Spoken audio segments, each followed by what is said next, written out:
everybody. I thought I'd read chapter 8 of You're a Bad Man, Mr. Gum.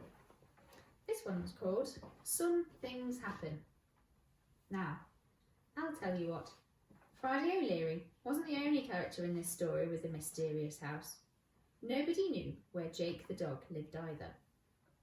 I bet he lived on a farm and plays with all the other animals, said Jonathan Ripples, the fattest man in town, rubbing his chins. Maybe he lives in a house of a rich man who feeds him bones of gold, said the little girl called Peter. Now this is just a guess, said Martin Laundrette, but perhaps he lives on a farm where he plays with your Annie. Suddenly, Jonathan Ripples pounced on Martin Laundrette and sat on him until he was wheezing for breath like a broken accordion.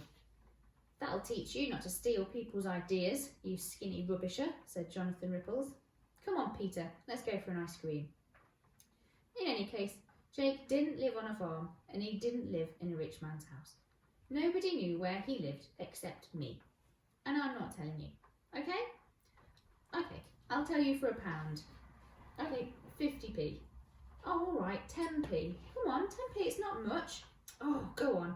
Okay, you win. I'll tell you anyway. He lived in the woods up a horse chestnut tree.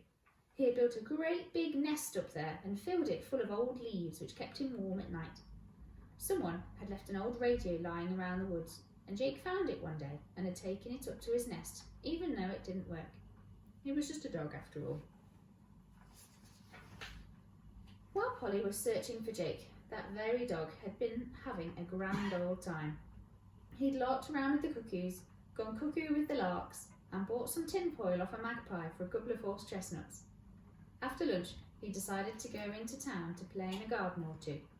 He shimmied down the tree quicker than you can read this sentence and set off in a very happy mood. Off he went, strolling in the sunshine with not a care in the world, barking and burping away and singing a song which went like this. Bark, bark, bark, bark, bark, bark, bark, bark, bark, bark, woof. Soon Jake came to town. He passed old Granny's garden with its lovely soft lawn and pond full of friendly ducks. He passed the celebrated garden of the retired wrestler Marvellous Marvin, with its rockery in the shape of wrestling. He passed Beanie McLeany's garden, where everything rhymed and the flowers grew like towers. But there was only one garden Jake fancied romping in today, and that was Mr. Gum's. On he went, on his great furry legs. Soon he came to the high street. Watching secretly from behind his greasy window, Billy William laughed to think of the nasty surprise that was awaiting the unsuspecting hound. It's funny, he chuckled to himself as Jake walked down the road and out of sight. At last, Jake came to the spiky fence that surrounded Mr. Gum's dirty house. It might have kept other dogs out, but Jake was one of those magnificent beasts who know no fear nor hesitation, nor how to scramble eggs properly. He did a sort of bouncing run, and in no time at all, he was over it. Well, obviously, not in no time at all, of course. It took him some time, but not much. He landed in the garden in a shower of dirt and flowers, and barked his welcoming bark to all of his garden friends to let them know he'd arrived.